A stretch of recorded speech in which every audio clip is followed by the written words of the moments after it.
Con todos los presentes, mi nombre es Dani Burbano. Sean todos bienvenidos al segundo día de conferencias del 13º Cicla, Identidades Culturales Latinoamericanas, Ecología y Medio Ambiente. Esta mesa es la número 6, donde se va a desarrollar las presentaciones en torno al tema de la minería en el desarrollo de los pueblos y sus implicaciones socioambientales. Tenemos como primer expositor al magíster Mauricio Ávila Bastidas. Mauricio ha ocupado cargos directivos gerenciales en áreas sensibles en entornos microculturales de gran complejidad, principalmente en empresas transnacionales y también emprendimientos y proyectos de variado espectro. Se ha formado como ingeniero civil en la Universidad Católica del Ecuador y tiene una maestría en Ciencias de la Ingeniería en la Escuela Politécnica Nacional, además de los estudios de impacto ambiental en la Universidad de México, en la UNAM. Posgrados de liderazgo y equipos en la Universidad Internacional de Isabel I de la Castilla. Además, Mauricio cuenta con varios posgrados y diplomados en diversas áreas. Mauricio tiene 28 años de experiencia profesional y también ha sido docente e instructor en varias instancias, incluyendo en ambientes directivos y corporativos, y también en las más prestigiosas universidades del Ecuador, como es nuestra Universidad Central del Ecuador, la Universidad Internacional SEC y, bueno, también en la Universidad Católica e incluso en la Universidad de San Francisco. Damos la bienvenida nuevamente a Mauricio. Por favor, Mauricio, tienes 20 minutos para tu exposición y luego yo haré un pequeño resumen de lo que abordaste. Bienvenidos a todos nuevamente. Muchas gracias. Buenas tardes, queridos amigos. Mauricio Ávila, a sus órdenes. Vamos a entrar en materia de presentación. Muchísimas gracias por esa presentación. Vamos a tratar hoy, vamos a tratar sobre el tema de conflictos socioambientales en sectores estratégicos. Perdón, un momentito. Un momentito, está...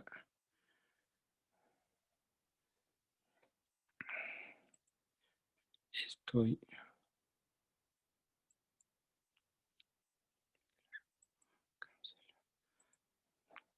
Perdón, un momentito.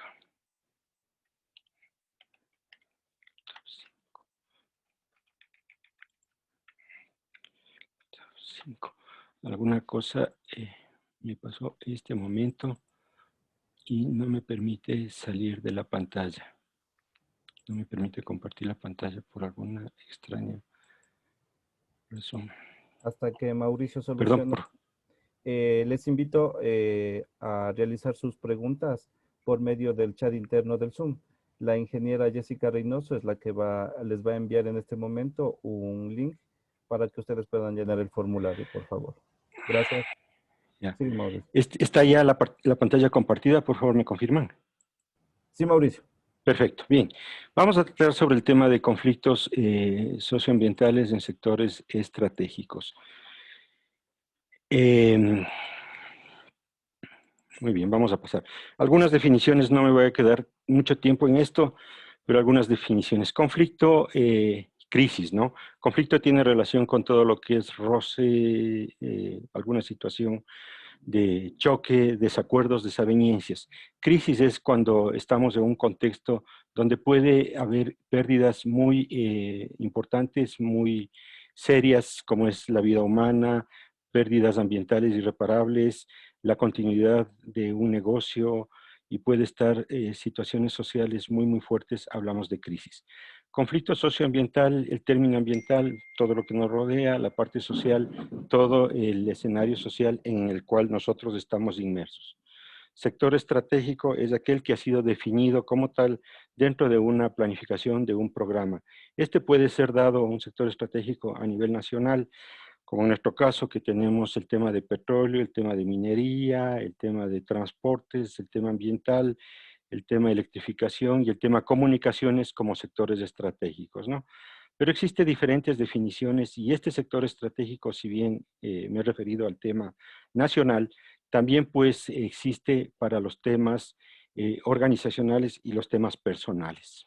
Vamos a ver a qué me refiero esto.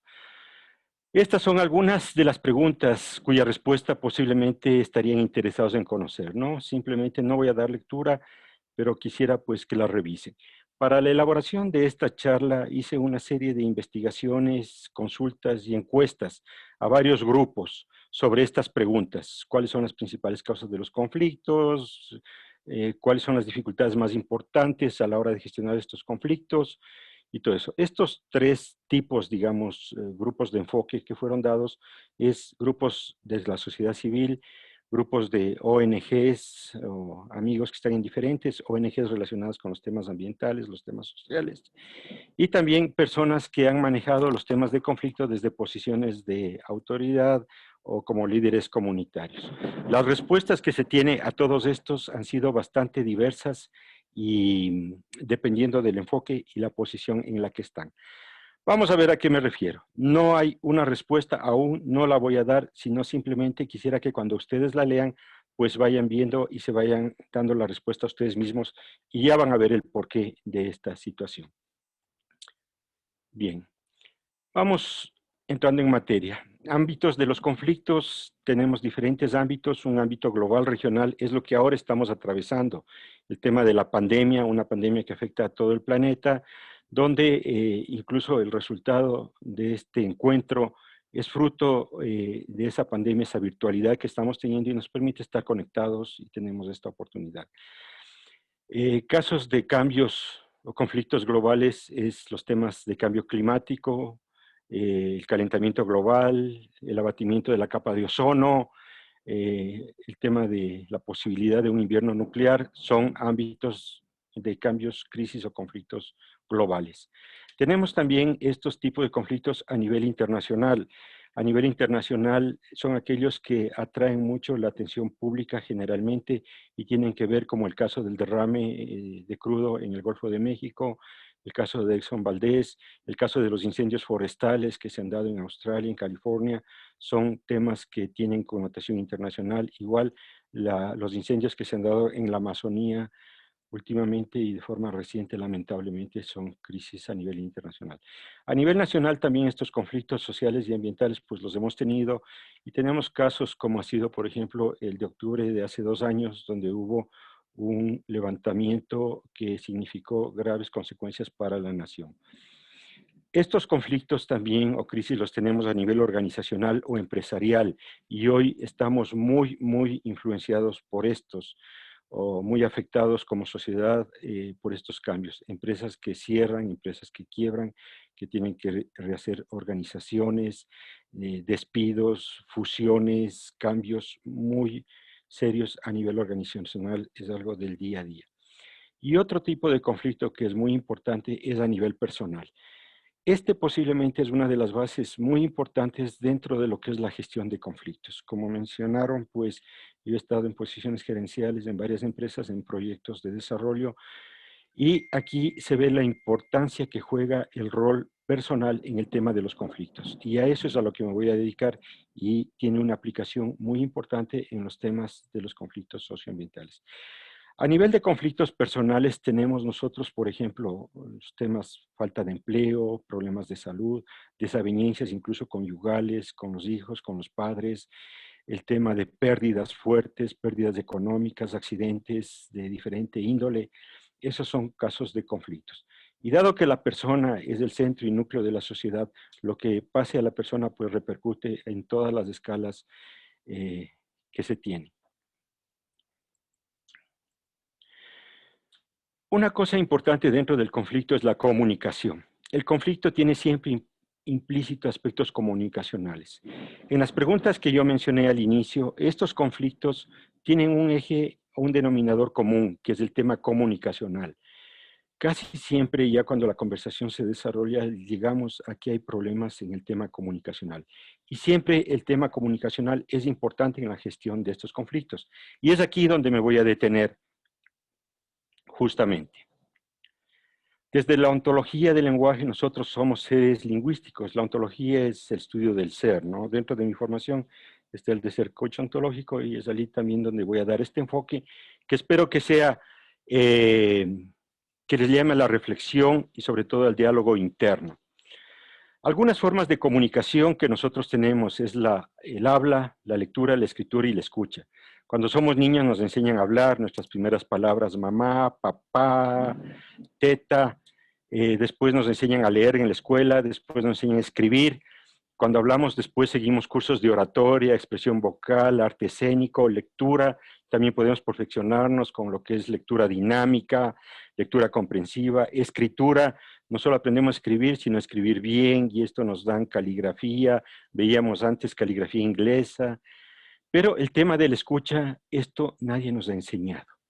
Entonces, dentro de las formas de comunicación, la escucha es la asignatura pendiente que nosotros tenemos, donde tiene un rol protagonista en el tema de conflictos que no ha sido, a mi criterio, pues abordado con el suficiente énfasis. Y por ahí puede estar un filón muy importante para explorar y trabajar. Nadie nos enseña a escuchar.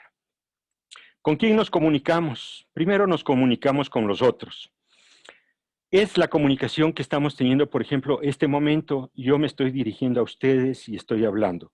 Pero no solamente es a través del habla, es la gestualidad la que comunica y en gran porcentaje, en el mayor porcentaje, el tono, el timbre de la voz comunica. Esta es una comunicación importante, pero la más importante que posiblemente nosotros tenemos es con nosotros mismos. Este es un nivel de comunicación muy importante y permanente en nosotros. De hecho, es poco importante lo que yo esté hablando para ustedes. Lo más importante es lo que ustedes están diciendo a ustedes mismos mientras yo hablo. Mientras yo estoy gesticulando, estoy hablando o estoy dirigiéndome a ustedes mismos, ustedes están teniendo una conversación inconsciente con ustedes, con cada uno de nosotros mismos. Y este rol comunicacional es muy importante a la hora de afrontar un conflicto o una situación. De hecho, esta comunicación no la paramos, a veces ni cuando estamos dormidos. Permanentemente estamos nosotros enviándonos mensajes. ¿Cuál es nuestra comunicación? ¿Qué es lo que hablamos? ¿Qué es nuestro tema de conversación con nosotros mismos? Eso marca mucho la forma que afrontamos los conflictos. Y con nosotros mismos nos referimos a nosotros como personas, a nosotros como organizaciones o a nosotros como país. ¿Qué nos hablamos dentro de nuestra organización? ¿Qué nos hablamos en el ámbito universitario dentro de la universidad? ¿Cuál es el diálogo que tenemos dentro de una empresa, dentro de una organización? ¿Cuál es el diálogo que estamos teniendo? ¿Cuáles son los temas prioritarios? Y cuando converso conmigo mismo, ¿cuál es la forma en la que yo me dirijo? Aquí es muy interesante el rol o el ejemplo que nos da Eckhart Tolle en su libro El poder de la hora sobre el tema de la comunicación, ¿no? Y hay un tipo de nivel de comunicación superior, es un estadio de fluir, no es un tema deísta, pero existe esta forma de comunicación que está comprobada a través de procesos cerebrales cuando se iluminan ciertos sectores. Esto se da, por ejemplo, en procesos de concentración profunda, cuando estamos en un proceso de trabajo donde pierde sentido todo el exterior y nosotros nos enfocamos en procesos, por ejemplo, de meditación o reflexión profunda o de oración profunda, se da este tipo de comunicación. Entonces, esos son los tres tipos de comunicación desde la ontología que nosotros nos manejamos. Tienen un rol muy importante en la forma de ser y de afrontar los conflictos. Aquí viene una pregunta. ¿Cómo es nuestra comunicación en conflicto? ¿Cómo nos comunicamos con nosotros mismos? Y aquí la escucha y los conflictos. Oír es diferente que escuchar. Oír es una función fisiológica. Nosotros oímos así no queremos. Pero para escuchar, nosotros tenemos que prestar atención. Y prestar atención significa prestar atención incluso a la escucha que tenemos nosotros mismos. Cada uno pregúntese, ¿qué es lo que yo me estoy conversando mientras el Mauricio habla? Mientras yo estoy hablando, ustedes están teniendo una escucha interna. Párese un momentito a definir cuáles son los juicios que están generando, los prejuicios que a veces están emergiendo, y toda esta es la escucha que tenemos que aprender. Se nos enseña a escuchar. ¿Cómo aprendemos a escuchar? Y veíamos que en el tema de conflictos la comunicación es clave y el factor faltante, la lección por aprender es el tema de la escucha, ¿no? Hablando de crisis y conflictos también, ¿qué tan reales son estos? ¿Qué es la realidad? Y esta es una buena pregunta, porque decimos, bueno, vivimos en conflicto, ¿es real? ¿Qué es el conflicto? Hay una ecuación que es muy interesante que dice que la realidad es lo que sucede por mi interpretación por lo que les sucede. Lo que sucede es una constante, no la puedo cambiar. Vino el virus, nos enfermamos, estamos encerrados, eso es lo que sucede. También de pronto me ascendieron de trabajo, recibí un halago, me gané la lotería, cosas buenas y cosas malas. Me despidieron, se enfermó alguien de mi familia, tuve un accidente, el carro se dañó. Todo esto es lo que sucede, no lo cambio. Pero mi interpretación por lo que sucede, esto sí lo puedo cambiar. Y esto define mucho mi realidad. Un ejemplo acá. Estamos en una película, estoy con mi mujer a un lado y mi hijo al otro lado. Mi hijo me dice, papá, qué linda película, muchas gracias, me encantó. Yo no estaba con ganas de venir, pero como disfruto, es excelente. A los pocos minutos o a los pocos segundos, mi mujer también en voz baja y sin que escuche, oye, qué aburrida la película, qué feo, voy a salir un ratito al bar, se te ofrece algo y pasa eso. Estamos los tres en el mismo sitio, viendo lo mismo en el mismo escenario, pero nuestras realidades son diferentes. Y eso pasa y se aplica a lo organizacional, a lo personal, a lo país. Lo que sucede no lo cambiamos, pero la interpretación como sociedad y como individuos sí la podemos cambiar. Y eso de alguna manera influye con nuestra realidad. Es decir, nuestra realidad está fuertemente condicionada por lo que percibo y por mi escucha interna, que es lo que me cuento. Vamos acá con un gráfico revelador. Este es un ejercicio muy breve. Por favor, ustedes vean rápidamente y de un vistazo cuántos objetos con amarillo cuentan. Rápidamente. Cuenten cuántos objetos con color amarillo cuentan. ¿Sí?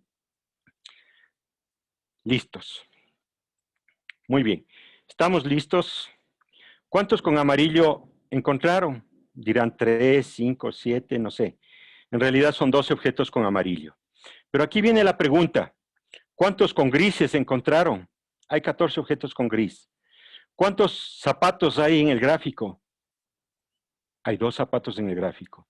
¿Cuántas fichas de ajedrez existieron en el gráfico? Son 4 fichas de ajedrez. Este fue un pequeño cuadro con pocas cosas, ¿no? ¿Qué cosas se me presentan día a día? ¿Qué es lo que veo? ¿Qué es lo que me enfoco? ¿En dónde están mis conflictos? Es decir, regresemos al gráfico. ¿Dónde están mis amarillos? ¿Quién me dijo que me vea en las cosas amarillas? ¿Quién me dijo que yo me fije en las cosas amarillas? Y en la vida muchas veces es así. ¿Dónde están mis conflictos? ¿Quién me dijo que yo me fije en estos conflictos? ¿Cómo los manejo y en qué me enfoco? Esto pasa también y tiene un fenómeno psicológico que está muy conocido, que es cuando uno se enfoca en algo, empieza a ver esas cosas. Y hablando de conflictos, pues eso es a veces lo que nos sucede en nuestra realidad. Mi experiencia profesional ha estado marcada también en culturas organizacionales de otros países, es así, 10 años con norteamericanos, 10 años con chinos, con culturas europeas 3 años, con canadienses otros 3 años, y obviamente con culturas latinoamericanas. Hay muchas diferencias acá. Vamos con unas distinciones también en el tema de conflictos, cambios y transformaciones. ¿Qué es una crisis? ¿Qué es un conflicto? ¿Qué es un cambio? ¿Y qué es una transformación? Vamos a ver con un ejemplo rápidamente que me ilustre esto. Una crisis o un conflicto, cuando hablamos de conflictos socioambientales, puede dar la oportunidad para que se dé un cambio o una transformación. Vamos a ver cuál es la diferencia. Yo estoy en una crisis, por ejemplo, cuando voy a una consulta médica y el médico me indica en mis exámenes, me dice, señor, usted tiene un problema muy serio pulmonar y este problema significa que su vida está en riesgo, le queda poco tiempo de vida. Tiene que cambiar sus hábitos de vida, tiene que dejar de fumar, tiene que alimentarse mejor, tiene que hacer ejercicio, tiene que dejar de preocuparse o manejar el estrés, tiene que, y tengo que dar ese cambio. Entonces yo digo, yo tengo que dejar de fumar, tengo que dejar de comer mal, tengo que hacer ejercicio, es el tengo, es el cambio. Pero sin ese cambio que digo, tengo que hacer estas cosas porque si no me muero, ¿ya? De pronto viene mi hijo con su esposa y me dice, papá, la noticia es que vas a ser abuelo. Eso genera en mí una reacción muy fuerte, profunda, transformante. Ahí ya no es el tengo que o debo, sino es el quiero. Entonces, quiero dejar de fumar, quiero hacer ejercicio, quiero cuidarme en mis alimentos, quiero manejar el estrés. quiero ver a mi nieto. Y esto es la gran diferencia entre el cambio y la transformación. Entonces, desde la ontología, este es un factor muy importante. En este momento estamos en una situación de crisis y esta crisis la estamos afrontando como una situación de cambio, pero nosotros podemos afrontarla como una situación de transformación o si no a la larga esto se nos va a venir, querramos o no, como un tema transformacional. La transformación significa que hay una movilización interna de todo nuestro ser, todo nuestro organismo se transforma. Este cambio, esta transmutación se da de una manera natural, más fácil. Hay un motivo, hay un horizonte, hay un norte, hay una esperanza. Eso marca gran diferencia en la gestión de crisis y conflictos. Hay alguna forma de tratamiento de los conflictos y estas formas pueden ser formales, vía administrativa, vía judicial. Hay modos alternativos como del diálogo a través de la negociación, mediación, facilitación, conciliación y arbitraje. Este es vía administrativa, vía judicial. Es una vía, queramos o no, es una vía violenta. La justicia da y quita, otorga derechos y quita privilegios. Es una vía que de alguna manera tiene su dosis de violencia.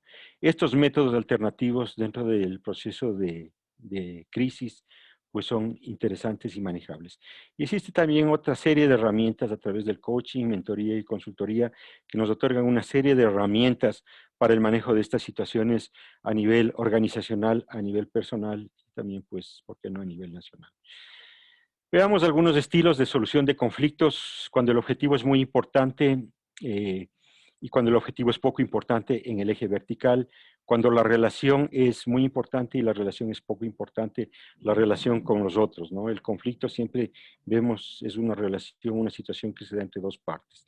Una relación muy importante viene a ser, por ejemplo, mi esposa, mis hijos, mis cercanos, mi jefe, mis amigos cercanos. Una relación poco importante es la persona con quien me cruzo en la calle, el conductor que está en el tráfico, etc.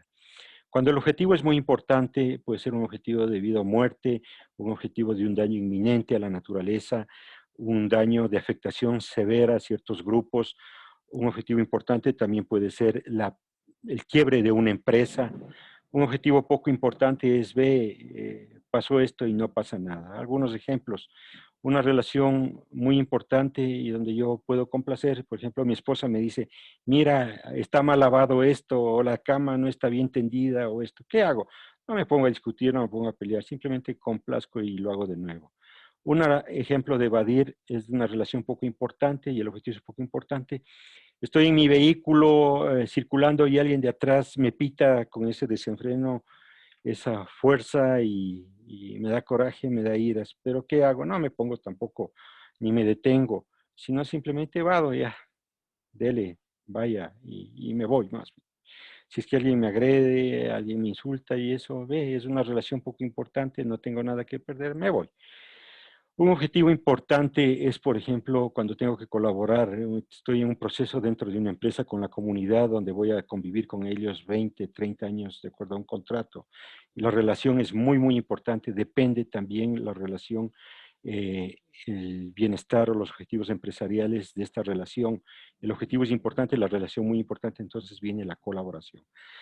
Pero la negociación es un mecanismo de solución de conflictos que siempre está presente y ese también es un tema que requiere cierto tipo de conocimiento, destrezas o competencias que pueden ser de alguna manera desarrolladas. Bien, veamos algo de gestión de conflictos en operaciones estratégicas. El 70% de los conflictos sociales no pueden ser resueltos judicialmente. Esta es una estadística que ha sido de alguna manera pues dada y se ve. No es un tema legal. Más del 70% también de los conflictos sociales se originan cuando uno de los actores percibió que el otro lo está amenazando. Es decir, surge de una situación de percepción. Un alto porcentaje jamás existió y dentro de las encuestas también se ve, aparece la palabra desconfianza, desconfianza, surge con mucho énfasis, ¿no? Uno de los orígenes de la conflictividad está en el tema del liderazgo. Los líderes de los diferentes sectores, de los diferentes sitios, también es uno de los orígenes importantes que se ve en esto.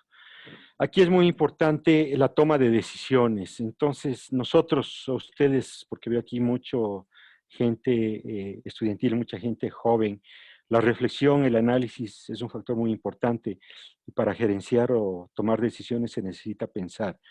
Aquí la pregunta es, ¿se puede tomar decisiones sin pensar? ¿Cuánto tiempo nosotros hemos dedicado a pensar en la última semana? Veamos algunas conclusiones. Primero, los conflictos en los sectores estratégicos siempre tienen una conexión implícita entre sí. Si vemos el historial de los sectores estratégicos, casi en su totalidad tienen algún nivel de conflicto. Casi todos. Y esto desde siempre, desde extracciones de carbón en Inglaterra antigua, desde pues de la época bíblica, todos los sectores estratégicos tienen conflictividad implícita. Estos conflictos son muy variados en sus dimensiones y ámbitos. El espectro es sumamente variado. Al hablar del conflicto tenemos nosotros un amplio margen de temas y de especialidades para trabajar. Hoy me he querido centrar en esta presentación en el tema interno, en el tema del diálogo, la comunicación y sobre todo la escucha interna como un factor importante que no es tan tratado. Pero en el momento que ustedes digitan en internet conflictos, sectores estratégicos, les aparecerán miles de llamados a estos. El tema este de la escucha y la comunicación es muy poco desarrollado y casi nada hay, y eso es a lo que he querido dar énfasis acá. El conflicto generalmente, por no decir siempre, tiene implícito un factor comunicacional. Dentro de la comunicación, es la escucha uno de los temas pendientes. Nadie nos enseña a escuchar, excepto cuando nuestra madre nos dice, oye, aprende a oír, pero es muy difícil encontrar cursos de escucha. Y créanme, vale la pena. Por ahí puede haber muchas cosas por tratar de hacer la vida mejor para todos. La negociación como estilo de resolución de conflictos es una opción que requiere competencias por aprender y desarrollar. Es decir, no todos podemos ser llamados a ser negociadores. Esto es algo que se aprende, que se tiene talentos, que requiere experiencia, que requiere la experiencia, digamos, o la autoridad de haber metido las manos en el fuego en esto. Y es un tema muy interesante y muy bonito. Esta crisis causada por la pandemia también nos trae oportunidades en muchos ámbitos para generar un proceso de transformación en lo personal y en lo social. Aquí la pregunta es, ¿quién queremos ser? Tener ese objetivo, esa visión de futuro. El ejemplo que yo les decía, quiero ver a mi nieto. Ese es el quién queremos ser. ¿Cómo estamos usando nosotros este espacio de la pandemia? ¿Cómo estamos usando esta pausa que ha tenido el mundo para esto? ¿Qué estamos haciendo con nuestro tiempo, con nuestros conocimientos, con lo que queremos hacer? Nos sentamos nosotros a pensar quién queremos ser. Esto es básicamente la presentación. Estoy con el tiempo 18 minutos. Bien. Cualquier duda, cualquier pregunta, cualquier inquietud, sería un gusto. Mi nombre es Mauricio Ávila. Aparezco como consultor, coach, mentor. Este es mi correo electrónico. Y pues, este es mis datos de contacto por si gusta. Si tenemos un par de minutitos más, ¿me confirma, por favor? Sí, tranquilo, Mauricio. Muchas gracias, ya. Eso no me alarma, por eso justo terminé. Algunas preguntas e investigaciones. Posiblemente ustedes, cuando escucharon esta charla, querían tener respuestas a estas preguntas. Bien, formulé estas preguntas a varios grupos y las respuestas son muy diferentes. ¿Cuáles son las causas de los conflictos en los sectores estratégicos? Y todas las respuestas me dan en funciones muy diferentes, dependiendo del grupo al que está la gente, ¿no? Es así, es muy diferente lo que contestará un ciudadano común, alguien de una ONG ambientalista, defensora de derechos humanos, defensores de los animalistas, por ejemplo, pues son grupos muy interesantes, y otra es aquellos que han manejado, por ejemplo, esto de situaciones. Entonces, a cada una de estas preguntas las respuestas son muy diferentes. Este es un estatus primero de esta investigación que la voy a realizar y la estoy realizando, y si tienen pues ustedes la gentileza de darme sus datos, compartiremos. De hecho, quisiera, y si me lo permiten, enviar por el chat de este Zoom un link a una encuesta donde van a estar estas preguntas, porque quisiera también contrastar y sería muy interesante ver a los asistentes a este tipo de paneles cuál es su criterio. ¿Cuáles son los actores más importantes en los conflictos? Es muy interesante. No les voy a dar la respuesta, mejor dicho, les voy a dar sí y la publicaré, pues sí les pasaré a ustedes. Pero es interesante que ustedes se hagan esta reflexión. ¿Cuál ha sido el historial de estos conflictos? ¿De dónde vienen? ¿Hay alguna estructura, organización formal para afrontar estos conflictos? ¿Cuál es el marco jurídico institucional para la gestión de conflictos? Contéstense ustedes mismos. ¿Saben, conocen, han seguido esos marcos? ¿Les ha servido? ¿Cuáles son las dificultades más importantes a la hora de gestionar estos conflictos? Esta es una pregunta muy, muy interesante. Y aquí generalmente, como en todo, la culpa tiene el otro, la culpa tiene el de afuera, los que no nos entienden, los que no nos oyen, los que no nos escuchan. Pero ya conversando en una sesión real y profundizando en temas incluso organizacionales, a veces la dificultad es la poca cultura de escucha que nosotros tenemos. Y no solo la escucha al otro, sino la escucha a nosotros mismos. ¿Qué estoy escuchando yo cuando el Mauricio está hablando? ¿Qué juicio estoy mandando?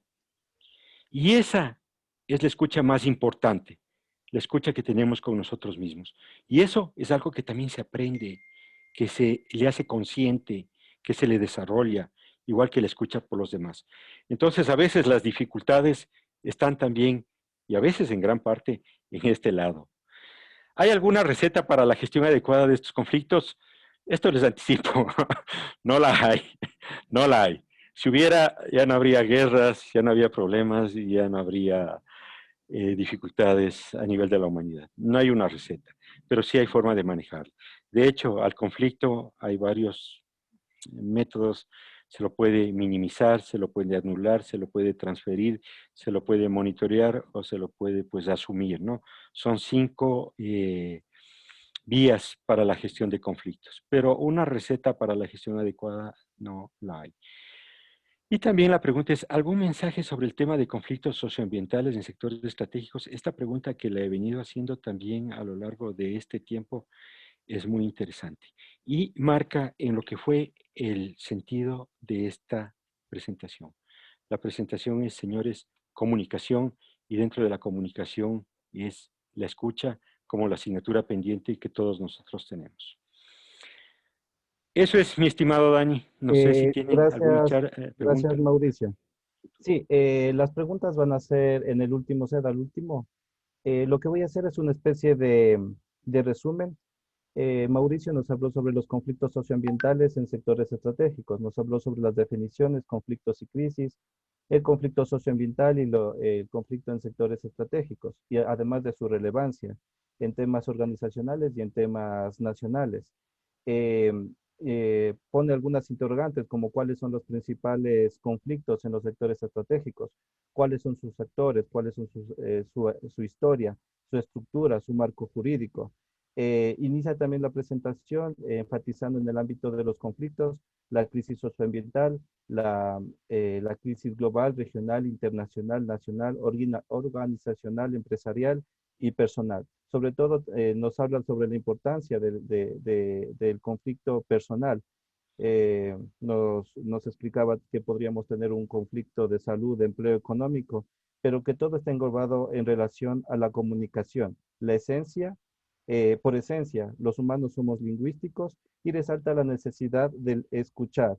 Eh, la comunicación con nosotros mismos, nos decía Mauricio. Define la comunicación como nosotros mismos como un rol importante en la comunicación y es muy importante para emitir un mensaje y ayudar a enfrentar los conflictos. Eh, También nos manifiesta que es necesario también oír, que es diferente de escuchar, reiterando que el escuchar pues nos podrá ayudar a enfatizar en un sentido real y bueno, y también hizo una comparación de lo que es real y con la parte de realidad, ¿no? Eh, Nos explica también cómo se liga lo que vendría a ser la crisis, el conflicto, el cambio y la transformación. El cambio es lo que yo debo y la transformación es lo que yo quiero y esta transformación tiene que ser motivada. También nos detalla las formas de tratamiento del conflicto y los estilos de solución de los conflictos enfocado en competir, colaborar, eh, evadir y complacer, ¿no? Le damos las gracias a Mauricio y damos paso a nuestro siguiente ponente. por favor, el licenciado Carlos Alberto Fierro. Ingeniero Dani, la magíster Erika Meneses va a intervenir en este momento mientras Carlos Fierro se trata de conectar. Ya. Bueno, le damos la bienvenida a la magíster Erika Meneses Granados.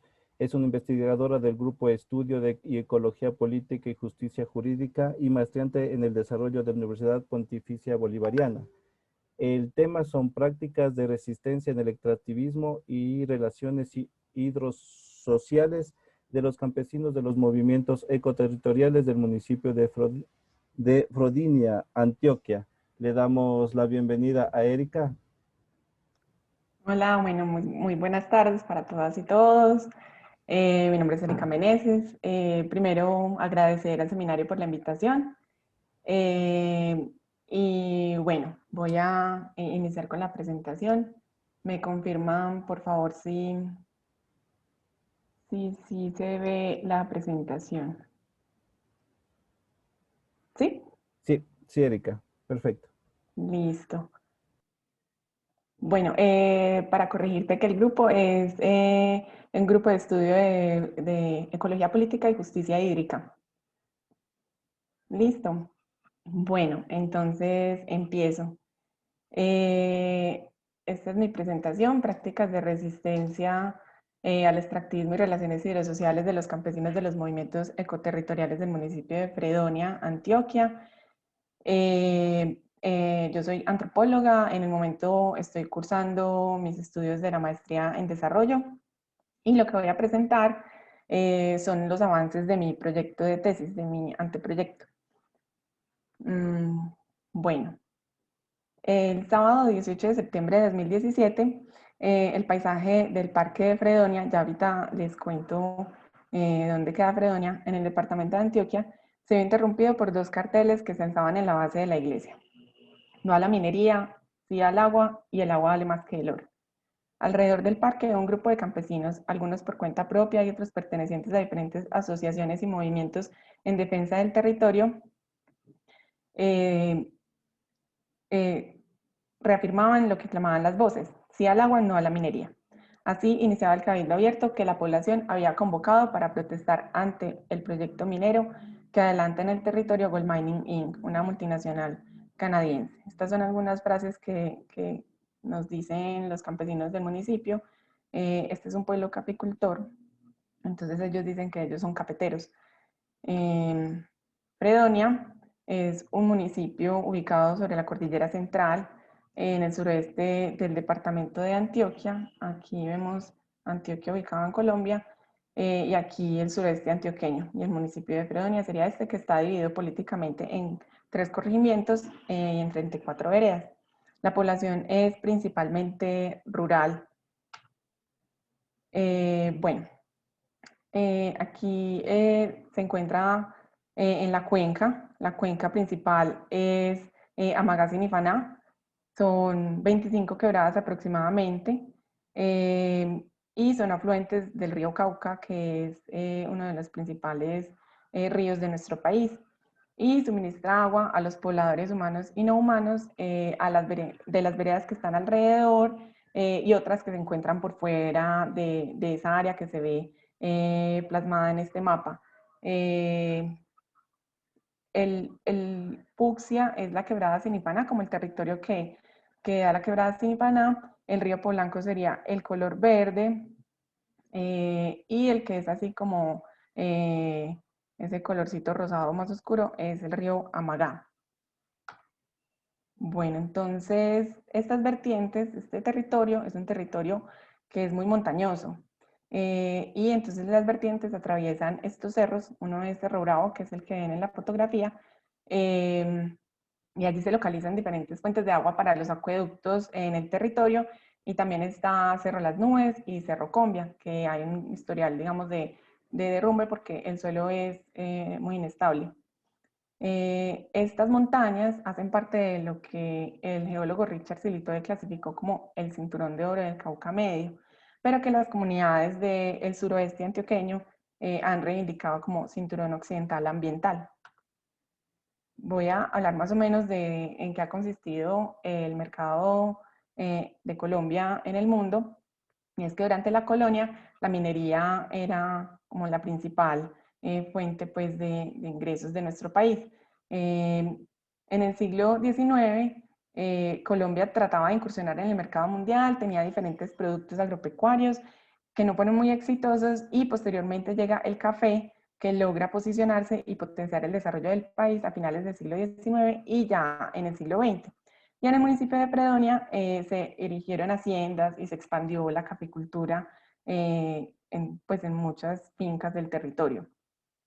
Ya en los años 50 del siglo pasado, entonces el desarrollo llega a diferentes países y a Colombia en forma de revolución verde y la caficultura empieza a estar en el modelo de monocultivo. En esa época también Colombia hacía parte del pacto cafetero, el cual se rompe en 1989 y eso da pie a que se dé la crisis del café que afectó pues a nuestra población campesina. Se empieza a dar una estimulación del libre mercado, por lo que los precios en el café disminuyen se conoce pues como la reprimarización de las economías de América Latina, que sobre todo se dio con el consenso de Washington en 1990 y ahorita con el consenso de los commodities, pues que se conoce más o menos, y que también se le llama de Beijing por la directa participación de China. En 1990 se empezaron a dar muchas estrategias para reforzar el sector minero energético, especialmente durante las presidencias de Álvaro Uribe, el gobierno del presidente Juan Manuel Santos, e Iván Márquez pues en la actualidad, que le han dado mucha fuerza a la minería. Con eso existe aquí en Colombia el Plan Nacional de Desarrollo Minero 2025, en donde el plan es convertir al país en una de las potencias latinoamericanas más importantes. Entonces, ¿cómo se ha visto esto reflejado en Fredonia? En Fredonia está esta empresa que llegó como Belgeven Exploraciones y la compró posteriormente Gold Mining. Tiene el proyecto de La Garrucha, que son 1.416 hectáreas, que colinda con otro proyecto cercano, que es la mina de 1.798 hectáreas. Y la intención es extraer oro y cobre, y lo que dice el informe es hacer extracción a cielo abierto y con cianuración.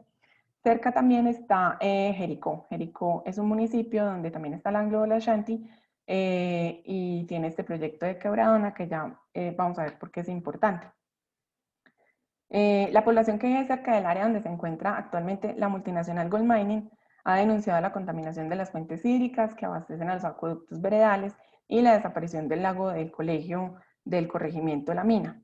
También se han pronunciado ante los posibles efectos sociales y ambientales, como por ejemplo la afectación del río Cauca, que puede generarse por la cercanía del proyecto que les dije de Quebradona, que está en el otro municipio de la Anglo Ashanti, porque queda muy cerca a una vereda de Fredonia que se llama Puente Iglesias. Y pues está justo al pie del río Cauca. Bueno, por otro lado, la caficultura también ha presentado problemas. Ha sido un modelo monocultivo prevalente, ha producido tensiones en el ambiente, ha desgastado los suelos, ha contaminado fuentes hídricas y uno de los habitantes de la zona nos lo hace notar con esta frase de cómo antes habían quebradas y que al trabajar con los venenos con los que se trabaja la caficultura se fue mermando la quebrada y así pues se fue acabando el pescado. Bueno. Sin embargo, ante todo lo expuesto, en el municipio existen estos movimientos como la Asamblea Municipal Constituyente, la Mesa Ambiental, las Juntas de Acción Comunal, el Acueducto Multiveredal, también están los movimientos de mujeres, hay redes de jóvenes que han celebrado conversatorios, también el Cabildo del que les hablé, crearon campañas que se llama El Territorio en Tus Manos, y pues la cantidad de gente que fue al Cabildo Abierto protestando ante esto fue de aproximadamente 700 personas. Asimismo, se visitan algunas prácticas, estas son como las redes de los jóvenes y de las mujeres que hay en Facebook y también en algunas páginas de internet, los pronunciamientos de los acueductos ante la preocupación que tienen por la presencia de la actividad y también se visitan prácticas cotidianas como cultivos agroecológicos, se está haciendo en pequeñas fincas el manejo de aguas residuales de manera distinta, pues provenientes del café. Hay algunos cafés de origen, algunas iniciativas de cafés de origen.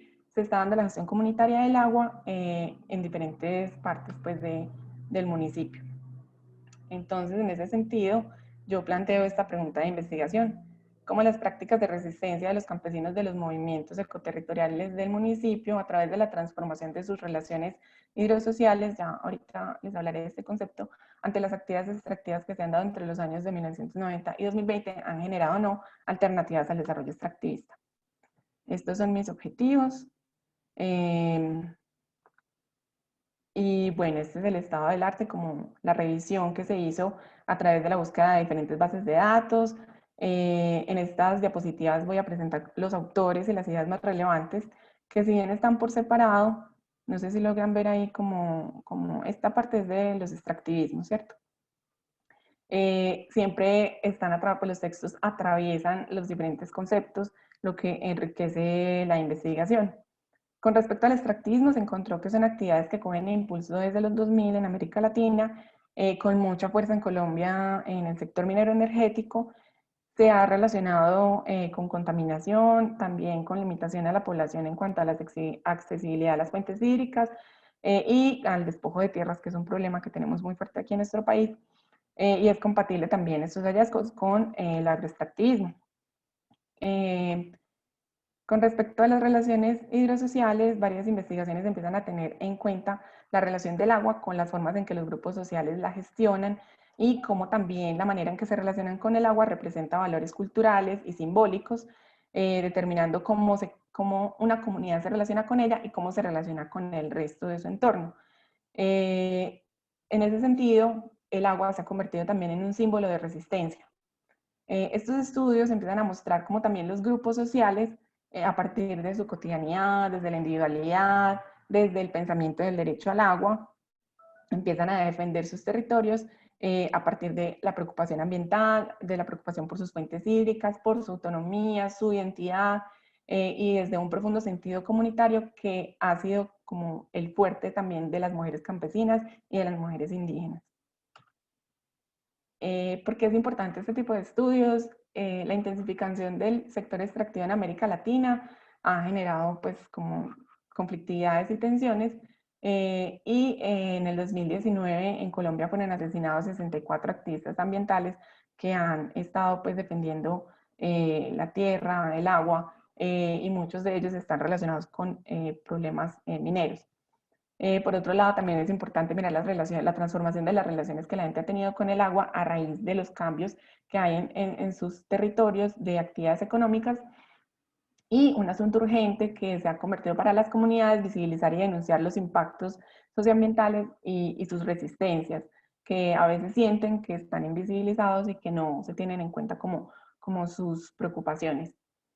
Y otra razón muy importante es pensar ya no el desarrollo desde lo extractivo y desde lo económico, sino de velar otras alternativas que pongan en el centro de la vida y que se atrevan a imaginar nuevos mundos, como dice Arturo Escobar. Bueno, entonces mi marco teórico va a estar englobado por la ecología política. La ecología política es una corriente teórica con la que se analizan problemáticas que reconoce la interrelación de las dinámicas políticas, socioeconómicas, también la ciencia y la tecnología, culturales, ambientales, es interdisciplinar, tiene en cuenta las relaciones de poder asimétricas que pueden generar estas tensiones en los territorios, y por otro lado cuestiona el papel de la ciencia y esa representación dicotómica de naturaleza-cultura, sacando al ser humano de la naturaleza, que hace, digamos, que se objetive la naturaleza y se piense como mero recurso. Determina de esa manera cómo nos relacionamos, entonces es también como cuestionar esa responsabilidad del modelo político y de la economía.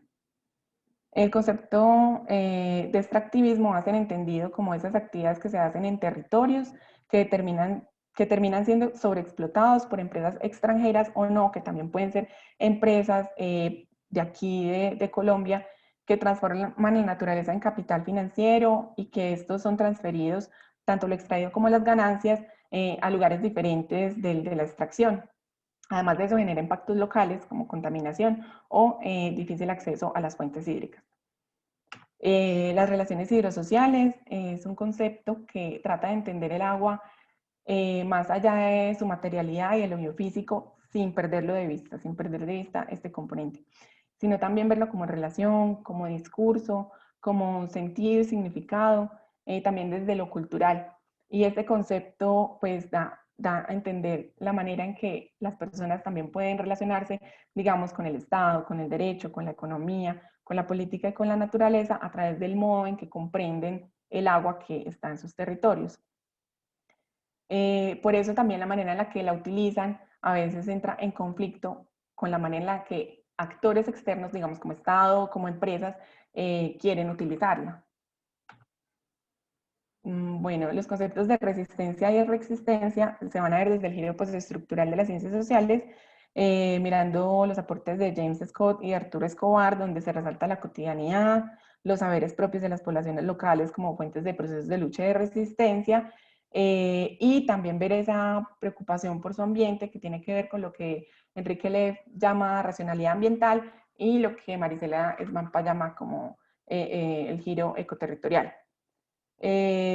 Aquí tratamos pues de pensar más bien las resistencias no desde los movimientos grandes, que también los vamos a tener en cuenta, pero más bien desde lo cotidiano, desde lo simple, desde los problemas del mismo lugar, desde cómo la gente produce el espacio, los alimentos, cómo tienen sus rutinas y su ritualidad, también alrededor del agua.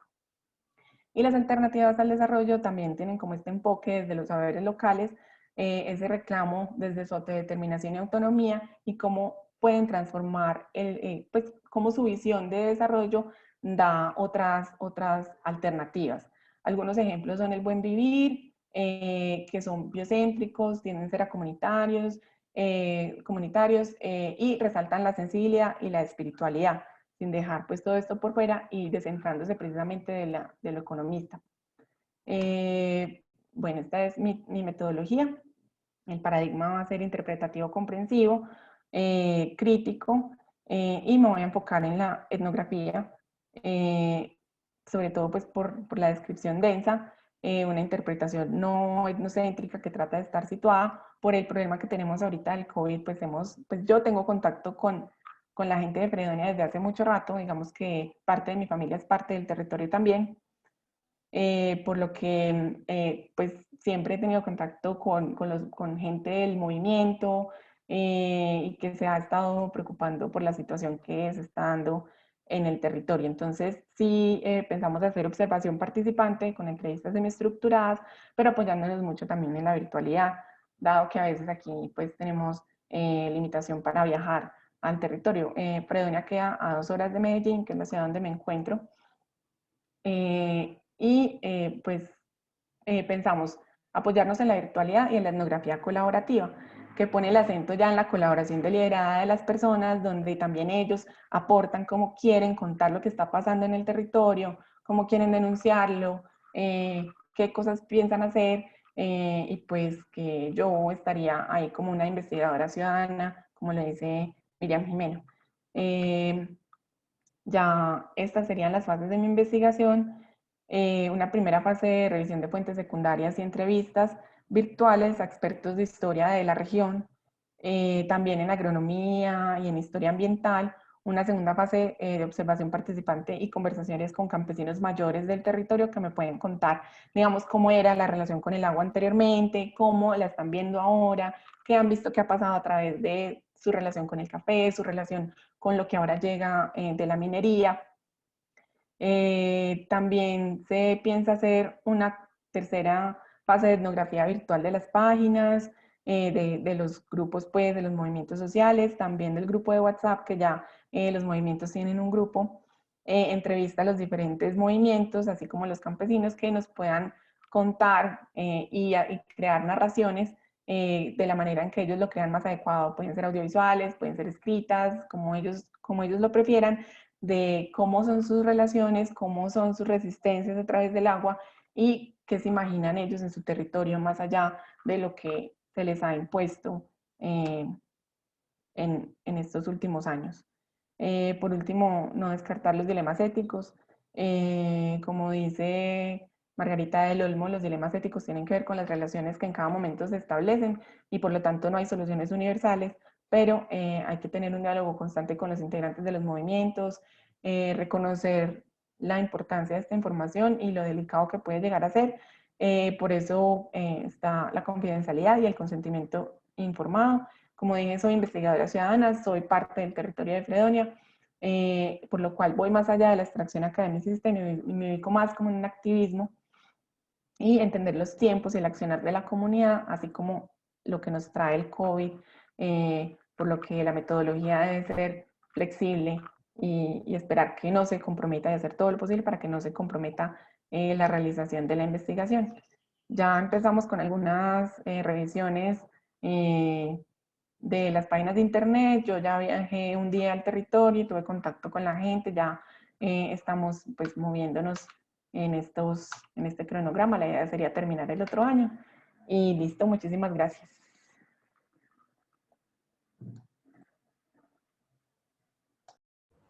Agradecemos la intervención de Erika. Y el tema que nos había propuesto son las prácticas de resistencia al extractivismo y relaciones hidrosociales de los campesinos de los movimientos ecoterritoriales del municipio de Fredonia. Nos habla sobre la problemática en relación al entorno de la minería.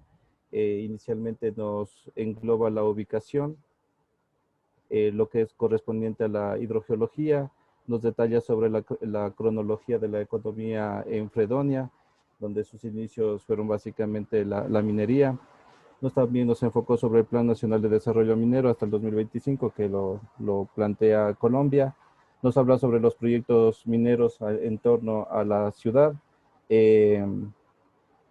Nos manifiesta también cómo ha transformado las relaciones del agua y sus consecuencias y problemáticas en relación a la contaminación del entorno. Nos explica sobre su hipótesis, los objetivos, cómo realizó la recolección de información, la justificación y la importancia de su investigación. Nos explica también su marco teórico, sobre qué está expuesto. Nos explica sobre la ecología política, incluso la prestación de la ciencia, la naturaleza y la cultura. Nos habla sobre las relaciones hidrosociales, las resistencias y las preexistencias alrededor del uso del agua, alternativas de desarrollo relacionado, en este caso, al buen vivir. Nos explica también cómo va a ser su metodología y las fases de su investigación. En este caso, utilizando levantamiento de campo, nos explica que también ya está haciendo la primera recolección de campo y hace énfasis también sobre los derechos y las relaciones y resistencias en relación al agua, y sobre todo nos explica pues que nace todo del entendimiento de la comunidad. Agradecemos a Erika, damos paso en este caso a nuestro tercer expositor.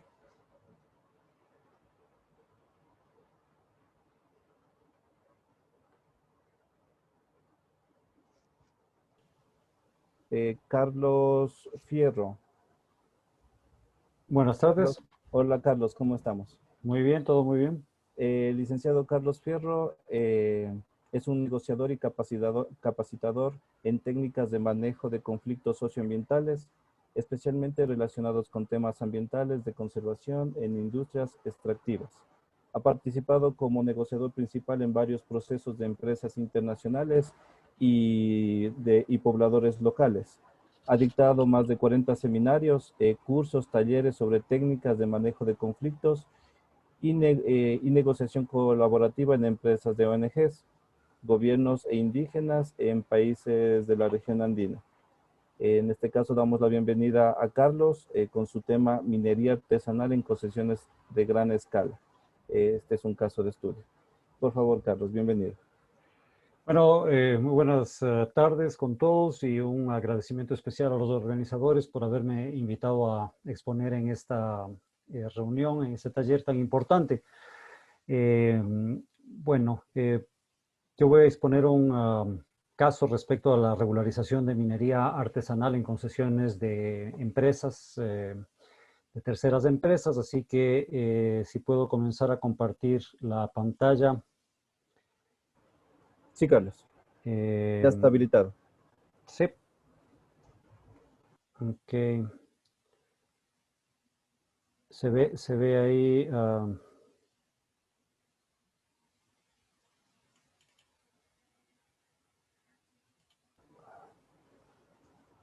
Ok. Perfecto, ahí está. Sí, estoy cambiando a pantalla completa, pero no sé si ustedes lo ven en pantalla completa o no todavía. Aún no. Ya. Ahí. Sí, Sí, estamos ahí. perfectamente.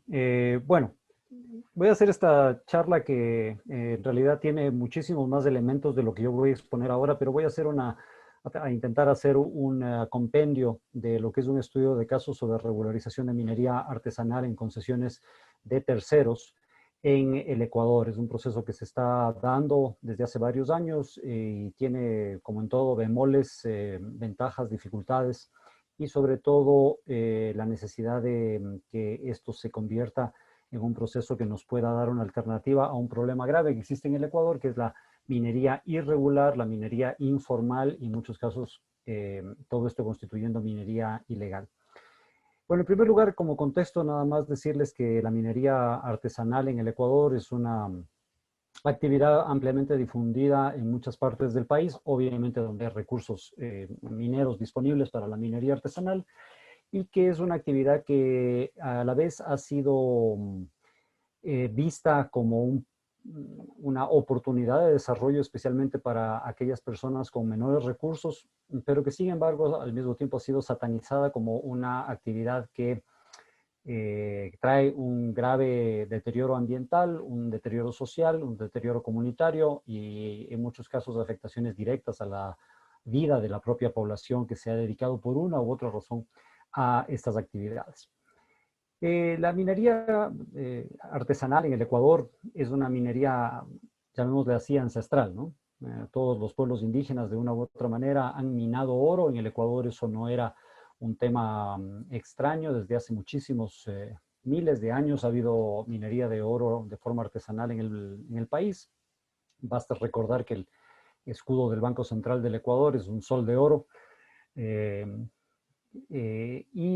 Esa ha sido una actividad especialmente tradicional en algunas regiones, especialmente en el sureste del país, cerca de la frontera con el Perú, y en el noroeste del país, cerca de la frontera con Colombia. Actividades donde desde antiguos se encontraban ya todos estos depósitos que habían podido ser de una u otra manera minados, extraídos por los pueblos mucho antes de la conquista española. A partir de esto, el Ecuador nunca fue considerado tradicionalmente un país minero, no en los volúmenes, por lo menos en lo que, por ejemplo, países como Chile, Perú, lo habían sido, México en su momento, dependiendo de las regiones, pero sí como un país que tenía recurso mineral y que ese recurso en algunos casos pudo ser explotado por pequeñas compañías, especialmente una que otra compañía de lo que llamaríamos hoy en día en volúmenes actuales mediana escala, ninguna empresa de lo que actualmente se considera gran escala en el Ecuador. Sin embargo, a partir de los años 2000 más o menos, con el cierre de la frontera del Ecuador en el conflicto bélico con el Perú, este proceso de paz que se dio entre el Ecuador y Perú, y debido a otros procesos globales de incremento de lo que era la exploración minera en el mundo en general, en el Ecuador se descubrieron importantes yacimientos, importantes depósitos minerales, algunos de ellos de oro, plata, cobre principalmente.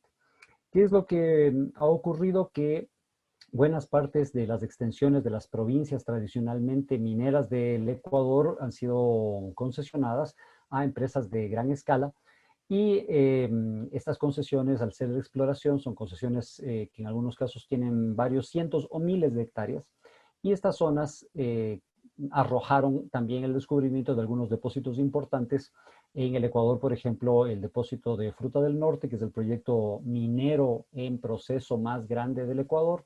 En este momento, recién desde el año 2019, desde finales del 2019, se comenzó a producir oro en gran escala en esta concesión. Al norte de esa concesión se encuentra el proyecto de cobre Mirador, y actualmente en la zona norte, en la provincia de Imbabura, en el Ecuador, se han descubierto algunos proyectos interesantes como el proyecto Cascabel, que apunta a ser una de las, el proyecto de oro, oro y plata más grande del Ecuador, y un depósito de lo que se conoce de clase mundial, es decir, un proyecto que compite ya con proyectos productores de oro en otros países por el volumen de exportación.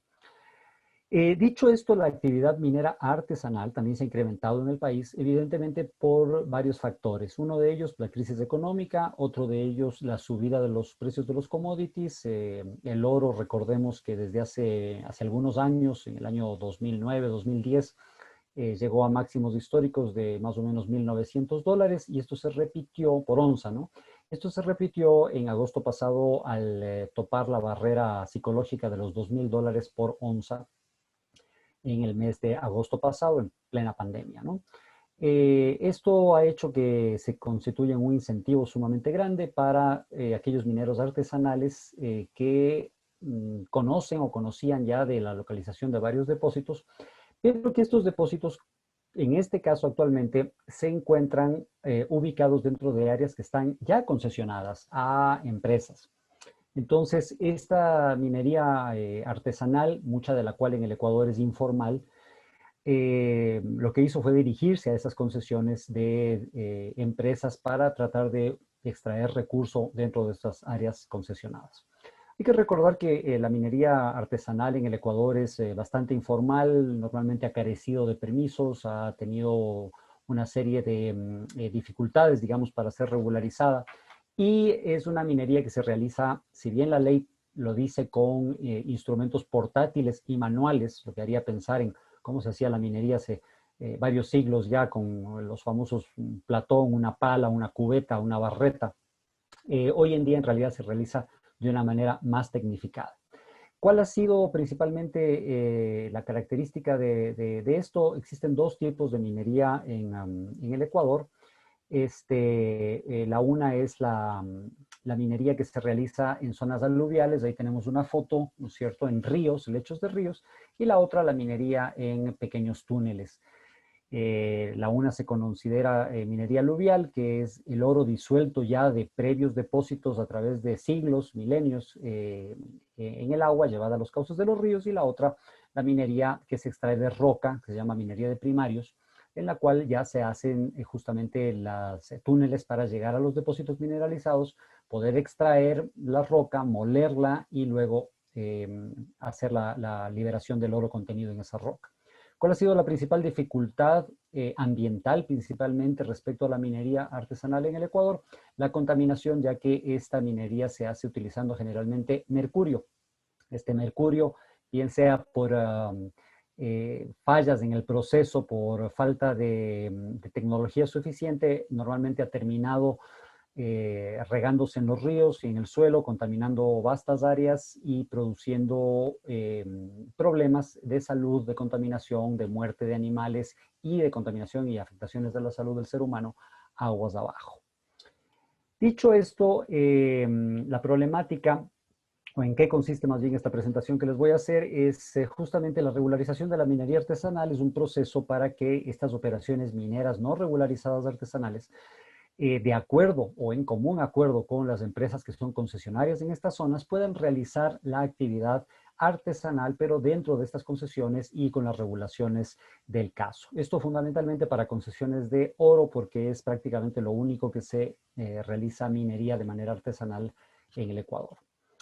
¿Cuál ha sido el problema entonces? Bueno, en primer lugar, los mineros artesanales han ingresado a las áreas concesionadas para empresas de gran escala debido a que nunca tuvieron un título formal. Entonces, las áreas fueron concesionadas a empresas de gran escala porque no había, en muchos de los casos, mineros formales en esas zonas. Esta minería se ha producido sin control, causando los graves impactos ambientales y también sociales que ha producido. Habitualmente son operaciones que involucran a la mayoría del personal masculino, se producen problemas debido no solo a la parte de la forma en cómo se extraen riesgos,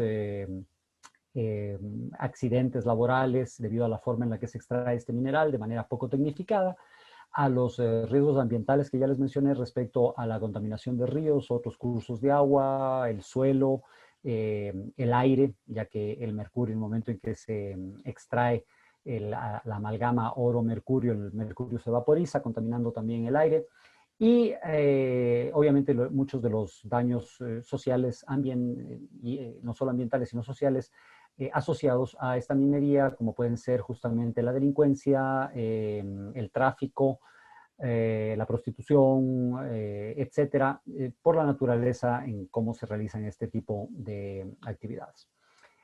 La deforestación ha sido también un tema grave en el Ecuador porque muchas de estas áreas minadas eran áreas en muchos casos muy remotas, zonas en el Ecuador muy diversas, muy biodiversas, forestadas en condiciones casi naturales en algunos lugares, y donde se han encontrado estos depósitos, justamente se ha producido procesos de deforestación sumamente intensos. En el Ecuador, pues estos nombres no les serán extraños. Chinapinza, Buenos Aires, áreas donde se produjeron invasiones de miles de mineros, en los cuales se produjeron verdaderas ciudades de plástico, como se les llama, es decir, lugares donde hay miles de mineros hacinados junto al área donde se realizan las explotaciones y en condiciones totalmente insalubres de hacinamiento total, con alta violencia en los sitios, y que además pues han causado malestar evidentemente no solo a las áreas de explotación, sino a todas las comunidades circundantes. Y además tomar en cuenta que la comercialización de este oro que realizan los mineros artesanales normalmente se produce en condiciones injustas, no se pagan los precios justos, se los estafa a su vez a los mineros por parte de los comerciantes intermediarios, causando una serie de afectaciones y también hechos de violencia. ¿Cuáles son las ventajas de regularizar mineros artesanales, ¿no?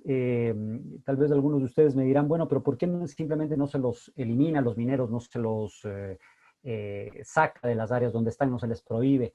Bueno, en ningún lado en realidad en el Ecuador se ha logrado eliminar la minería artesanal informal. Cada vez que aparece un depósito, cada vez que en una zona se descubre algún tipo de depósito de oro, se produce, debido a la situación económica, una migración de gente a tratar de explotar esos recursos en esas zonas. En el Ecuador ha habido ejemplos, ni siquiera la policía o el ejército ha alcanzado en muchos casos a sacar esos mineros, y cuando se ha logrado tomar control de las áreas, en muchos casos ya el caos estaba dado, y evidentemente esto ha representado además un conflicto social latente, ya que los mineros evidentemente van en búsqueda de nuevos sitios de depósitos, así que es el juego del ratón, trasladar el problema de un sitio a otro. Entonces, en ese sentido, ¿cuál es la ventaja de realizar la regularización de mineros artesanales en áreas que están previamente concesionadas a empresas? Bueno, evidentemente, las ventajas es mejorar el control de la minería informal y de los impactos que ella puede producir. Permite controlar sobre todo el tema de los pasivos ambientales que se pueden producir mediante estas operaciones. Esto va a mejorar el entorno social de la operación, puede prevenir además la aparición de otros mineros, ya que el momento en que se regulariza un área y esta es ocupada legalmente por mineros, entonces esto previene la instalación de nuevos mineros en la zona de manera informal, y en el largo plazo resulta casi la única o la mejor alternativa a la minería informal en las concesiones. ¿Cuál es el reto principal para esto? Evidentemente requiere la voluntad política tanto de la empresa como de los mineros, la empresa para obtener o embarcarse en este proceso de regularización, y de los mineros de querer acogerse a estos procesos. Requiere el acompañamiento, ¿no es cierto?, tanto técnico como social, tanto de la empresa como del Estado, una fuerte coordinación con el Estado y con sus instituciones, algo no fácil de conseguir cuando los presupuestos estatales se reducen por la crisis. Puede ser un proceso largo, costoso, lo es, de hecho, pero siempre es mejor que la alternativa de no hacer nada. Puede ocasionar un problema a las empresas que se encuentran en los sitios, ya que los temas de minería siempre pueden producir cierto tipo de pasivos que en este caso tienen que ser controlados y manejados también por las empresas, y no siempre contenta a todo el mundo, ¿no? Es algo que algunos se podrán regularizar, otros no. No siempre todos van a salir favorecidos con este proceso. Esto siempre representa una potencial fuente de conflicto social. ¿Cuándo conviene regularizar? Bueno, siempre que haya voluntad política de las partes. En el Ecuador, la ley no obliga a las empresas de gran escala a regularizar a estos mineros, los faculta a regularizarse, por lo tanto depende de la voluntad política de las partes y también depende de la voluntad política de los mineros, porque caso contrario, si es que ellos por alguna razón no quieren regularizarse, no quieren acogerse a estos mecanismos, evidentemente el proceso va a ser muchísimo más difícil. Siempre y cuando los mineros artesanales no estén asociados a otras prácticas ilegales. En el Ecuador no es extraño que esta minería informal haya servido como lavadero de dinero para operaciones, por ejemplo, de narcotráfico, guerrilla y demás, esto especialmente en la frontera norte del Ecuador con Colombia. Y también cuando las empresas que son concesionarias tienen los recursos económicos y técnicos para realizar el proceso. Es complicado cuando las empresas no tienen un proyecto todavía, recién están en exploración, no pueden asignar demasiado presupuesto a este tipo de actividades, se vuelve complicado para la empresa poder financiar un proceso que también les resulta costoso. El caso que yo les cuento en este momento y sobre lo cual he abundado en estos detalles ya es el proceso de regularización de operaciones mineras dentro del proyecto Fruta del Norte, que actualmente se encuentra a cargo de la empresa Lundin Gold. En su época estuvo a cargo de la empresa Kinross Gold, empresas canadienses y sueca canadiense, en el cual se regularizaron más de 35 frentes mineros. Esto no significa 35 mineros, significa 35 frentes mineros en los cuales estaban trabajando un número variable de mineros en cada uno de los sitios, por lo cual estamos hablando en realidad de cientos de personas beneficiadas en el proceso. Actualmente hay 20 operaciones regularizadas en la zona. Incluyó regularizar operaciones de minería aluvial y también de primarios en roca. Previno numerosos conflictos con el proyecto Fruta del Norte debido a que esto le significó a los mineros una oportunidad para poder hacer minería de forma legal, de forma técnica, de forma regularizada y no estar básicamente huyendo de la policía o del ejército en cada momento. No todos los mineros pudieron regularizarse por las condiciones que les he comentado anteriormente. Hay algunos que no quisieron acogerse al proceso y otros estaban intentando hacerlo en áreas donde la empresa no podía permitir, ya que, por ejemplo, se encontraban demasiado cerca a las operaciones que ya realizaba la empresa de minería de gran escala, y es muy complicado o imposible tener mineros, por ejemplo, en zonas demasiado cercanas a las zonas de operación. Algunas operaciones de estos mineros resultaron no productivas. Cuando uno hace minería aluvial, uno nunca puede estimar exactamente cuáles son la cantidad de recursos disponibles. Por lo tanto, algunos mineros obtuvieron muy poco y entonces se acabó esa área de depósito y simplemente tuvieron que salir o no encontraron nuevas zonas. Y otras regularizaciones también han sido cambiadas de área justamente en los procesos de renovación de los contratos. ¿Cuál es el proceso fundamentalmente para regularizar estas operaciones de minería artesanal en concesiones de terceros?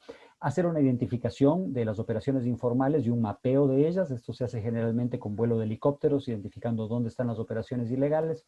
Actualmente se utilizan drones también para esto. Un acercamiento a los mineros informales, planteándoles cuál es la propuesta de regularización que se debe seguir. Verificar la voluntad de los mineros informales, obviamente también de la empresa, si es que es factible regularizar en esas zonas o no. Hacer un análisis de la operación minera que hacen estos mineros y ver su factibilidad técnica de ser regularizada. Definir un área donde van a operar de manera regular. Elaborar un contrato de operación entre la empresa y el minero artesanal. Y luego hacer la asesoría y el acompañamiento técnico y social para que estas operaciones de mineros puedan regularizarse cumpliendo con todos los parámetros de la ley. Eso implica, por ejemplo, regulaciones técnicas para el control del uso del mercurio. En el caso de los aluviales casi no se usa mercurio, pero hay otros factores que pueden generar contaminación, como los combustibles. Hacer el acompañamiento social, por ejemplo, para que no haya menores de edad trabajando en las operaciones. El acompañamiento ambiental para que desechos, manejo de combustibles, áreas en las cuales se debe desbancar tierra y cosas por el estilo se hagan de la manera técnica, reforestación en las áreas una vez que se las va abandonando y demás.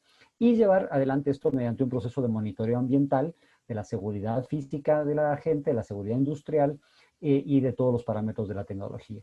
Y promover en lo posible, lo que se está tratando de hacer ahora es la asociatividad entre los mineros, es decir, que pequeñas operaciones individuales de minería artesanal puedan asociarse y convertirse en operaciones de pequeña minería, que tienen otras regulaciones un poco más estrictas, pero que fomentan justamente la formalidad y también mejoran la comercialización del oro, ya que asociándose pueden establecer mejores procesos de venta, por ejemplo, directamente al Estado y no a intermediarios que son los que se llevan buena parte de la ganancia. ¿Cuáles son las conclusiones de este proceso que se ha realizado de regularización de estos mineros artesanales? Bueno, la principal conclusión es que la minería artesanal en las concesiones de terceros es posible de ser regularizada, que permite un modelo de control y que este manejo de la minería resulta en cualquier caso preferible a un conflicto ambiental y social en el cual las mineras se pasan peleando contra los mineros, haciendo el juego del gato y el ratón, buscándolos por un sitio, los mineros moviéndose para otro, y además justamente un proceso que permite que la tecnificación, sobre todo, evite muchos y los más graves problemas ambientales que se producen con la minería informal, como la deforestación, la contaminación especialmente por mercurio, y al mismo tiempo evita los conflictos sociales en los cuales se pueden devenir procesos de violencia en el caso de que no se lleguen a acuerdos. Más bien estos contratos de regularización facilitan y favorecen el manejo de los conflictos sociales, se evitan temas como la prostitución, se evitan el trabajo infantil, se evita el trabajo en condiciones inseguras, la explotación laboral y un innumerable etcétera de factores a los que favorece esta regularización de los mineros artesanales en las concesiones de terceros. El modelo debe ser un modelo de alianza entre el Estado, las empresas y los mineros. Los tres sectores, incluyendo ONGs. Muchas ONGs se han vinculado a estos procesos para ayudar justamente en los procesos de control ambiental y social, de manera que debe ser un compromiso de la sociedad toda para eliminar un problema que de otra manera puede ser sumamente grave.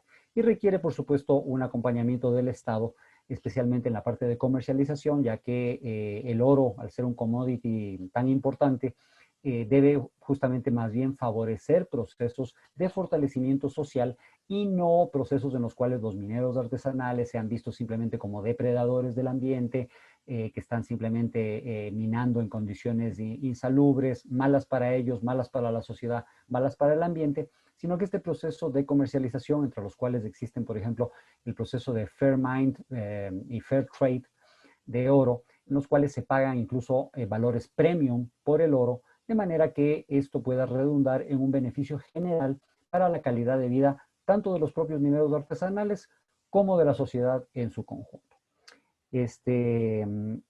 Algunas de las referencias legales están en esta lámina. Estas son las leyes y los acuerdos que permiten la regularización en la minería artesanal en el Ecuador, y con ese mensaje quiero agradecerles por haberme prestado atención. Quedo sumamente atento a sus preguntas e inquietudes. Agradecemos la conferencia de Carlos Fierro con el tema minería artesanal en concesiones en gran escala. Carlos nos hizo un resumen de la minería en el Ecuador, hablándonos sobre la cronología general de nuestra minería, que nació desde nuestros ancestros y que se ha ido repotencializando hasta la actualidad con los principales proyectos mineros como son el proyecto Mirador, Fruta del Norte, y el proyecto Potencial a nivel mundial de primera clase, que es el proyecto Cascabel. También nos manifiesta pues los percances que ha tenido la minería artesanal cuando son invadidas las concesiones mineras, provocando la contaminación incluso ligada al mercurio. Se enfoca también en el tema de regularización en la minería artesanal, con ejemplos de caso también como la problemática que sucedió en Chimnapinza, en Buenos Aires, donde los mineros artesanales ilegales pues invaden las áreas ya concesionadas, provocan impactos ambientales, afectaciones ambientales por mercurio, deforestación incluso, problemáticas sociales que incluyen la delincuencia, trata de blancas, incluso drogadicción, como se lo vio en Buenos Aires, ¿no? Y sobre todo también la comercialización injusta del precio, porque mucho se juega con el precio del oro ahí. Las ventajas también de cómo se puede, lo que pasaría al regularizar también un área minera, en este caso con el mejoramiento del control de la minería, se controlaría también mejor los pasivos ambientales, se mejoraría el entorno social en las operaciones y previene pues la instalación de nuevos mineros. O sea, los retos también que le queda al Estado, incluso a la propia empresa, pues primero es que tengamos una voluntad política, un acompañamiento técnico que también ahí nos incluimos como academia, ¿sí? Una especie de una geoeducación se podría apoyar ahí. Eh, Todo esto también ligado a la coordinación del Estado, y algo también primordial es que hay que tener paciencia porque todos estos procesos pues se demoran en el tiempo, ¿no? Y también tienen su costo. ¿Cuándo conviene realizar una regularización? También una regularización, nos decía Carlos, cuando primero existe voluntad política, ¿no? Tiene que ser una política de Estado. Eh, que no intervengan también en la explotación de la concesión, porque puede ser que estén en un target, en una zona anomálica donde la empresa pues decide explotar y pues no podemos interferir en esa explotación. Y sobre todo es conveniente la regularización también cuando se encuentran en fases ya de operación, porque al inicio más la empresa lo que hace son inversiones. También nos había comentado sobre el ejemplo real que existió en Fruta del Norte, también lo que aplaudimos en este caso. Algo similar, entiendo también, Carlos, que se quiso hacer con la concesión en Janrine, con Minbuenarza, ¿no? Algo similar, pero finalmente no se pudo aterrizar esta regularización. Procesos de regularización, pues también como recomendaciones nos indica Carlos, pues el identificar primero las operaciones informales, una especie de mapeo, realizar los acercamientos con los mineros informales también es clave. La propuesta de una regularización, tener una conversación entre las partes, minero-empresa, realizar un análisis de las operaciones. También es conveniente irse por la parte legal, realizar un contrato de operaciones, en este caso, y sobre todo la empresa, incluso la academia, pues puede brindar a esta minería artesanal y legal una asesoría técnica. Agradecemos a Carlos por su participación. Estoy esperando que Jesse Reynoso pues me envíe las preguntas. Creo que las estaré enviando aquí por interno. Tengo una pregunta para Carlos y es la única pregunta. Me dice, ¿la minería cómo puede ser parte de la preservación del medio ambiente? Esto es una pregunta directa para Carlos.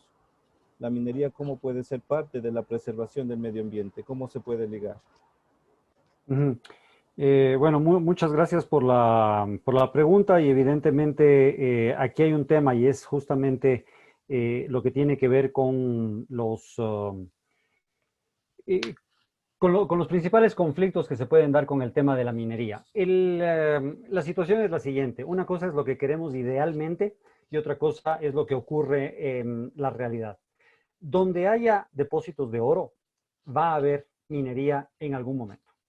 Donde se descubran depósitos, tanto sea aluviales o sean depósitos de roca, legal, ojalá, o ilegal, en algún momento va a haber explotación de oro. La legal, concesionada por el Estado, realizada justamente con los parámetros legales, con la mejor tecnología, respetando todos los parámetros de conservación ambiental y al mismo tiempo encargándose de los pasivos ambientales, de manera que no existan más afectaciones que las estrictamente necesarias para la obtención de esos recursos y obviamente recuperando ya en el cierre, en el proceso de cierre de las operaciones, recuperando el área a su estado natural en todo lo que sea posible.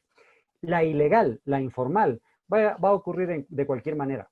En donde haya una pinta de oro, en una quebrada, en una montaña, en un túnel, van a haber mineros que van a ir a la zona. Y es imposible poner un soldado, un policía, un agente de la Arcom a controlar cada una de esas áreas. ¿Qué es lo que toca? Es manejar el tema de la mejor manera. Entonces, ¿cómo la minería puede efectivamente conservar el ambiente? Vigilando que se haga bien, vigilando que se haga adecuadamente, vigilando que se haga bajo los parámetros técnicos, vigilando que se haga de manera ordenada, que eso sea una fuente de recursos que genere desarrollo y no que genere destrucción en la zona. Hay zonas donde no se debe permitir minería. Eso está claramente establecido en la ley. Parques nacionales, áreas de territorios intangibles, áreas que son ecológicamente sumamente sensibles y que así están determinadas por la ley. Pero en las otras áreas en las cuales se permite la explotación de recursos, siempre va a haber algún minero intentando hacerlo detrás.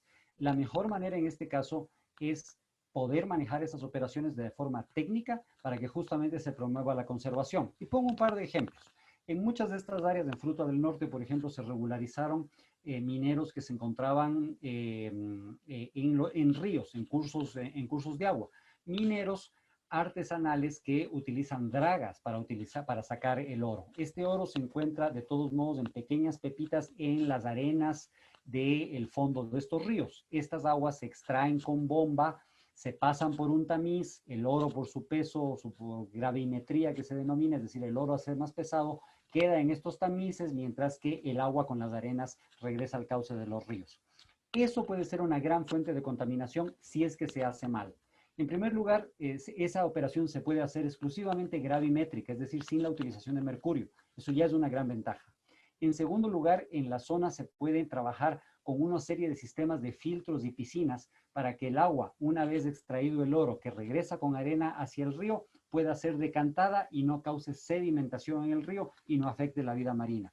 El control de los combustibles que se utilizan en estas bombas draga para que todos los cambios de combustible se hagan sin afectar a la zona, para que haya cubetos, para que el combustible en caso de regarse no tenga que ir hacia las zonas, para que las excretas, los desechos orgánicos producidos por los mineros se manejen adecuadamente en pozas sépticas, se lleven a otro sitio para su tratamiento adecuado, para que al mismo tiempo no haya, por ejemplo, deforestación innecesaria de algunas zonas. En unos que otros sitios hay que quitar vegetación, pero luego se pueden hacer procesos de reforestación con las mismas especies de la zona, creadas en pequeños viveros en los cuales los propios mineros reforestan las áreas trabajadas con estas dragas una vez terminado el proceso de extracción del oro. Luego, a través de sucesión natural con especies nativas, estas áreas vuelven a generarse en zonas forestadas. Entonces, hay muchísimas formas en las cuales una minería bien hecha, regularizada, controlada, puede efectivamente beneficiar a la naturaleza o por lo menos no afectarla.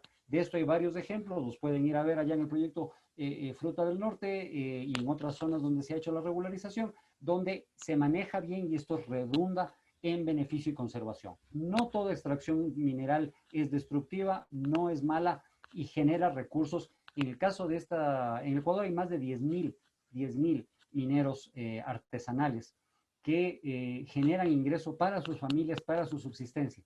Que si no pudieran hacer esta actividad, estarían, no lo sabemos, robando, migrando, trabajando en cualquier cosa.